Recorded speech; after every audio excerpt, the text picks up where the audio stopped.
Hello again, everybody, and good morning. My show is called Good to Talk, and it sure is good to talk. It's a podcast. I've been doing it for a number of years now.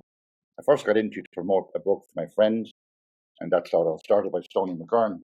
Stoney was born in 1941, so it's all his life story. It's 1941 up until a few years ago. People do ask, is he still alive? Yes, he's alive. He's going strong. He's doing very, very well. You can buy the book on Amazon, and you can also get it on audio. I do that especially for people with disabilities when it comes to their eyesight. Lots to talk about today. My sponsors are Liffey Van Lines. They're a moving company here in New York City, and they've been going longer than the New York City Marathon and running very, very smoothly. So when it comes to lifting, let Liffey do the lifting. They also sponsor my art show in the Bronx, which I'll be coming back today to talk to when I have my guest with me in one moment. I always give out a shout out to the Irish Examiner in USA. It's a newspaper here in USA, of course, the irishexaminerusa.com. It's a great paper to get music and the arts and events, a little bit of politics here and there. Great for the music, great for the arts, and great for keeping people up to track on what's happening over the summer. The art show in the Bronx is my gig for now. It'll be going on until the middle of July. So that's the time. I guess I will have her 1 second, but I will shout out the other people that's there as well. Carla Mila, I will put up some of her work too. She does cards as well, handmade cards. So they're all handmade and she sells them there. And I love them. But she has other pieces of art which you will see too. Jared Carey, Luis Pardo, and the big collection is by Nancy Purnell. Nancy was a friend of mine. She passed away in 2018, and she was a very close and dear friend, and her family donated a lot of her art to me. I mean, a lot of her art to me. So I'll be selling that on, and the proceeds will go to the Ronald McDonald charity. I have a couple of more charities to talk about. Other sponsors: LTB Mechanical, Big Gap Mini Storage, Elite Healers, Sports Massage, and Medical Massage. I'll come to that, but it ties in with my topic today and my guest today, United Print Group and Hell's Kitchen Tax Expert. That sounds hot, doesn't it? Okay, let me get right to my guest now. After all of that, my guest today is Alexandra Castillo, and she is also an artist without doubt, but her art is to do with nails, not nails like you buy in Home Depot. I could talk about that, but nails like those nails. Alexandra, or Alex as I call you now, because I know you. Yes. Welcome to the show. It's great to talk. And I want to know, because I know nothing about this topic. Every other topic I have on with guests, people say, I seem to know everything. No, I don't know everything. When it comes to nails, I know nothing. Only cut them every now and again. You know, I cut them after maybe 6, 7 months. All right. Where were you born? I was born right in the. Actually, I was born in the heart of New York City in Washington Heights, but I grew Good. up from the Bronx. Oh, you're a Bronx girl. I'm a Bronx girl, true and true. Well, I love the Bronx, and the Bronx is beautiful, and so are you. So, how did you get? Well, you're welcome. So, the nails and the nail art, which was, I guess, the nails came first, and the art came after.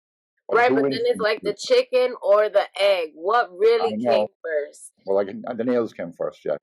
So, how did you get into this career? So my mom was a nail tech growing up in the 90s. She had her own nail studio inside of a basement of a beauty salon. So upstairs was the full salon. They had one barber chair, and then like 5, 6 rows of ladies. And my mom had like this dungeon kind of cave downstairs.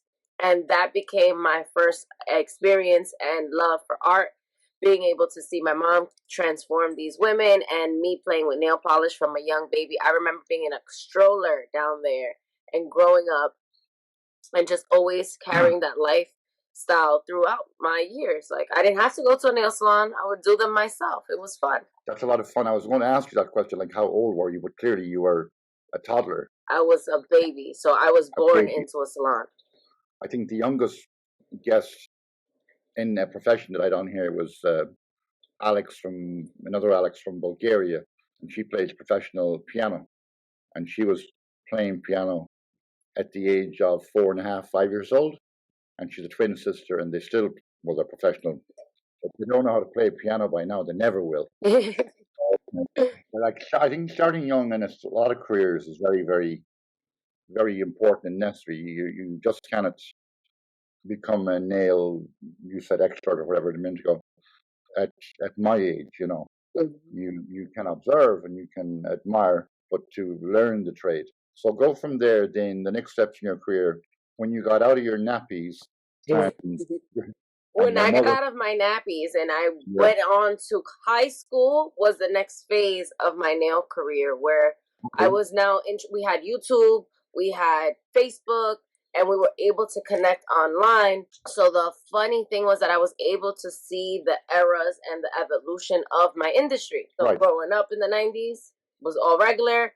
You had to look through a magazine or go to the drugstore to get your polish. Now in high school, I had access to seeing other people doing nails online and kind of teach myself through YouTube University. right. Go, this is how I could do that design. And I would sit my friends down, and we would be in the only room that had a computer was my brother's room at the time. So we would be in there Okay, for hours doing their nails until someone recognized that I was doing nails in my high school, and they told me that their nail salon was hiring the nail salon that she would go okay. to that was by her school. And totally by somebody's recommendation, I walked in, I got the job, and I was a senior in high school, so I was 17. Okay. No, I was 17 because I remember turning 18. That salon threw me a birthday party. Okay. Well, I'll have Jimmy Grady on here later to sing a song for us.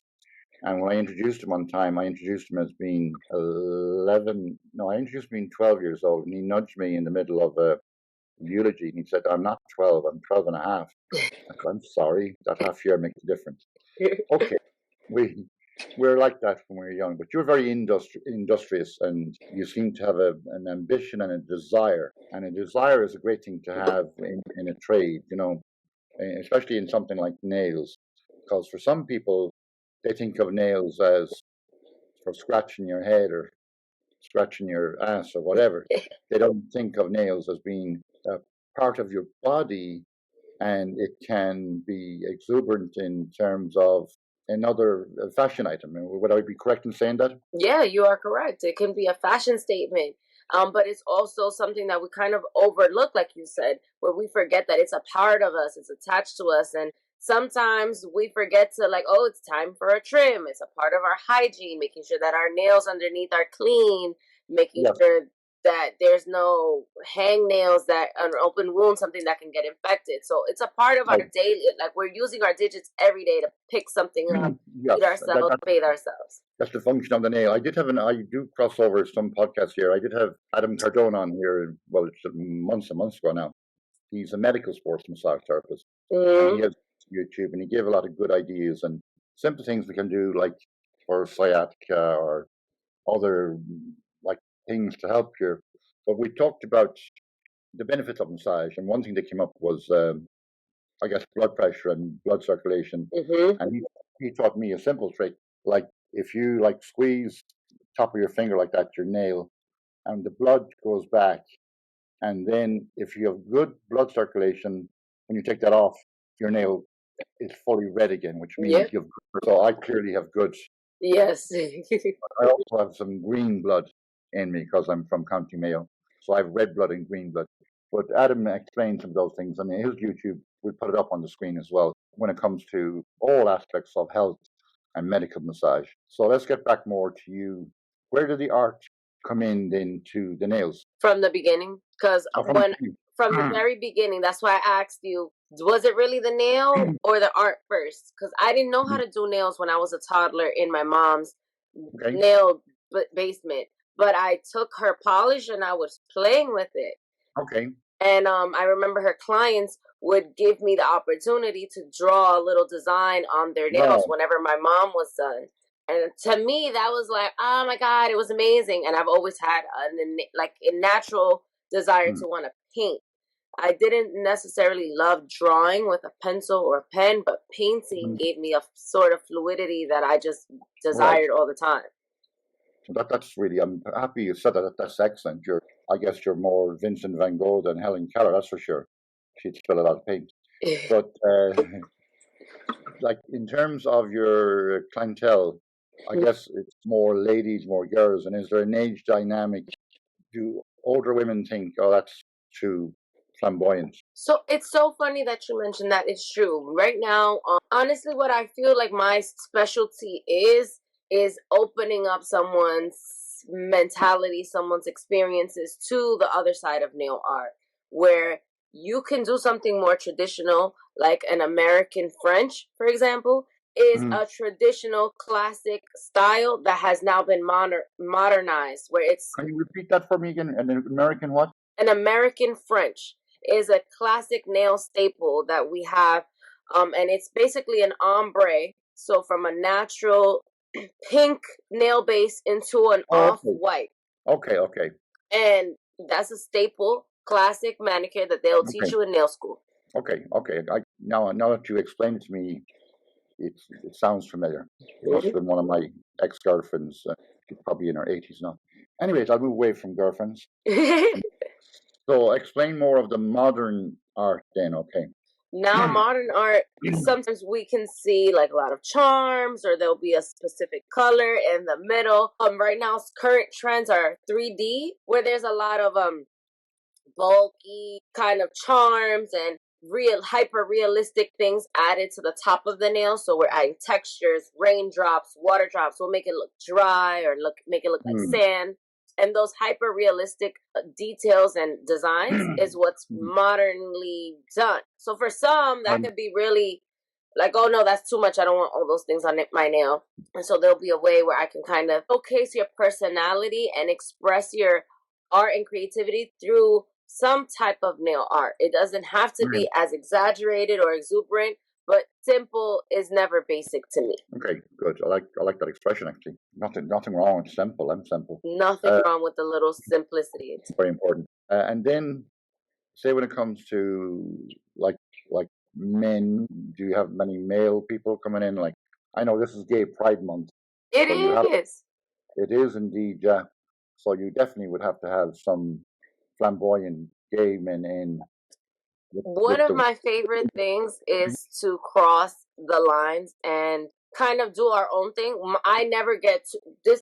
This is not usually me. I'm more of a one hand, one color, another hand, a whole different color. And I find that opening up the horizons and that clientele line to males, to exuberating characters, people that want to celebrate themselves in all aspects, is so much fun. And so I've been lucky enough to have clients of all shades, colors, races, genders. And as of recently, I'm collaborating with a few people that want to kind of express and transcend their art to other places. So I'm really looking forward to it. But it is not big. I'm find myself convincing men of all sexualities, like it's time to get your nails done. Totally. No, I'm very open and liberal and broad-minded. On that note, I want to give a shout out to the IBO, Irish Business Organization. They are sponsoring an event here. It goes on for a number of weeks. And Panty is a famous Irish drag queen. Oh, yeah, and Panty will be in New York for a number of weeks. I might get a podcast there too. And I'm sure Panty has no problem with the nail design and nail art because, you know, I think drag queens, professional drag queens, they deserve a lot of credit too for it. That's an art in itself. It is. So, the transformations. Transformation for a man to change and all that, because a man is usually perceived as being strong and not feminine. And then for a guy to go over to the other side and show a femininity side, and that's where the wigs and the nails and everything else. I did mention Panty on a previous podcast too. I don't think I would be able to be a drag queen. The wig maybe, the stuffed bra maybe, but definitely not touching my three-piece suite. Anyways, back to you. So now, do you have regular clients, and how often should somebody get the manicure? I guess is what I'm going to ask you. Great question. Yes, I do have regular clients. And how often I see them is dependent on their lifestyle and how they like to see their nails. Some women cannot stand growth between their nails and they rather come in sooner. I recommend normally coming in between 3-4 weeks. That's the regular time frame to give your nails enough trim and bring them back to wherever we need to bring them. Okay, that's interesting. Yeah, that's interesting because like my hair grows fast, my nails grow fast, but you know I just use the regular clippers for my nails because you know I'm a guy. Down to a preference. Like if I had a male coming in and he wanted to get his nails done weekly, where he doesn't like the growth on his nails, then I would just make something a plan for him, so he'll come in weekly and get a regular manicure. Because a gel manicure every week is too strong to remove and keep on putting every week. But a regular Okay, manicure, we can wipe off with acetone, touch you up, spruce you out, and you're ready to go. yeah, I'm more likely to be every 6 months or maybe once a year. It's like when I was a child. I'd always take a bath at Christmas, regardless of whether I needed it or not. We didn't have a shower. But moving on again, getting back to my art show in the Bronx at 270 Ryder Avenue, very easy to get to 138th Street on the number 456 train. So you are going to be with me the last weekend in June Mm-hmm. to teach art, number one. And I've had a lot of ladies asking me about doing their nails. And they're not old ladies and they're not young ladies, but they're curious. And now they'll be more curious after listening to our podcast here. So let me come back to that in a moment. I'm going to ask Jimmy. Jimmy, are you ready to sing a song for myself and Alex? He will sing a song for us. Jimmy's a very talented young man, and he's going to maybe do a song with a bit of colour in it. I think his song today is called The Red and Green of Mayo, okay? Okay. Oh, the green and red of Mayo, I can see it still. It's soft and craggy boglands, its tall, majestic hills, where the ocean kisses Ireland and the waves caress its shore. Oh, the feeling it came over me to stay forevermore, forevermore.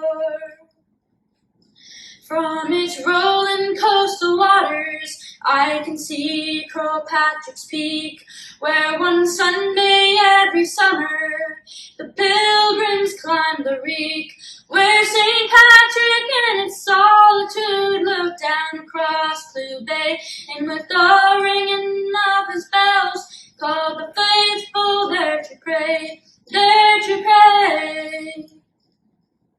Oh, take me to Clare Island, the home of Granuel. Its water harbor fishes from the herring to the whale. And now I must depart it, and reality is plain. May the time not pass so slowly, for I'll set sail again, set sail again. Oh, the green and red of Mayo, I can see it still. Its soft and craggy boglands, its tall, majestic hills, where the ocean kisses Ireland and the waves caress its shore. Oh, the feeling it came over me to stay forevermore, forevermore, forevermore. Thank you, Jimmy, and welcome back to my guest today, Alexandra. I call her Alex, of course, because we're in good friendship, good terms. She's a nail artist and a nail expert. So you'll be at my art show Yes. the last weekend in June to teach art. Is that difficult to teach art? Like, I know to teach art, like my friend Nancy taught art as well, but that's different, I think, when it's on a canvas. Mm-hmm. Nail art, is that difficult? Yes and no. I Okay. like to say that it is fun and intriguing, but it can be difficult. Sometimes my clients know when it's difficult because I'll make a certain face Okay. that I'm not aware of. But regardless of how difficult it is, it's so much more rewarding. So it's always worth it. Well, you are a teacher, you know. One of my things that I find, like, I compare nail art to a mini canvas. It's art. I'm painting. It's just miniature shrunk. And my favorite part about the nail art and teaching it is the breakdown, because that's how I can conceptualize what I'm doing. I Right. find breaking it down to how I see it and giving me step by step is the best way to teach and make it easier for yourself. Would there be any situation, say, where if somebody came to you and they wanted something, let's say, what you might perceive as like taboo or something, you know? Let's say a girlfriend is breaking up with her man or her boyfriend, and she wants to get her nails done, and on this hand it says "fuck you." I hope to see you in hell. In this hand, would you We're say no? doing it. No. What? We're doing it. Fuck that man. We're Yeah. doing it. Yeah, I'm looking for a new man. All right, you're very funny, you're very witty. It's good to have a sense of humor. Good to talk. That's the name of my podcast, and my guest today is Alexandra Castillo, and art school and all that. So we're having a bit of fun too, which is good to laugh as well. So you'll be with me in my studio Yes, I will. in 270 Ryder Avenue in the Bronx the last weekend in June. There'll be other people there too, of course. Jimmy might be there too to sing more songs. We get more red and green mayo. So let me see what else. Now, how do people contact you aside from coming to meet you at the art show, which I have lots of people. Aside from coming to see me in person in our Bronx art show, you can definitely reach out to me via Instagram. You can send me an email. My Instagram is Alex Nail Diary. My email is nails with 2 S's by Alex with 2 X's at gmail.com. All right. Let me see, is there anything else in the world of nails and the nail diary? Well, I look forward to observing your teaching the students, and young and old, I guess. There's no age on the students, I guess. They can be young, old, male, girls, anyone and everyone is welcome. I did have Ed Malone on here. Ed Malone is a clown professor. He studied clown art? No, not clown art. Maybe yes. He went to Paris. It's the only university in the world to be a professional clown. But now Ed Malone, I must reach out to him again. He has his own clown school here in New York. So I did ask him a question I could ask you too. Like, would someone like me be too old to learn? I asked him to be a clown, and he said, I'm already a clown. But say someone my age, you think you could teach me how to paint nails? Yes. Will I do that? I'm sure I could teach you how to paint nails. The key is, do you want to learn? If you don't want to learn, I can't teach you. But I don't believe old dogs can't learn new tricks. Okay. I'll go with that for sure. Yeah, I'm definitely an old dog. I don't know about the new tricks. So I'll keep painting walls and doors and dresses and furniture, and whatever splashes on, it'll look good, won't it? So, and why not? And we do have some nice background music at the show as well. Speaking of which, Tommy Moran is a second cousin of mine. He'll be on a podcast in a few weeks' time too. He's all the way over in Ireland and Mayo, and Tommy and his wife, they are called the Duets, and they do a lot of nice music as well. And he'll be on my podcast in July. Brian Layden will be back in July to go over the analysis of all the elections in Europe. A lot of elections all over the world. They were in Europe, so we'll be analysing those and how they went. And I know people are interested in what happened in France and Germany and all over and all that. But believe me, when it comes to nail art, and myself and Alex, the world will keep spinning around despite what happens in the world. Two big birthdays, Geminis, that we wish the Geminis a happy birthday. That would be Donald Trump and Rudy Giuliani. They are Geminis, and their birthdays are in June. Well, Rudy Giuliani was in May, so that leaves him a little bit older. Yeah, my mom's a May Gemini. May Gemini, yeah, okay. Very flirtatious people, to say the least. So I think we've covered everything. Let me see, is there anything I have to add to the mix? I did a lot of podcasts on Irish history and Irish music, and that's all coming up.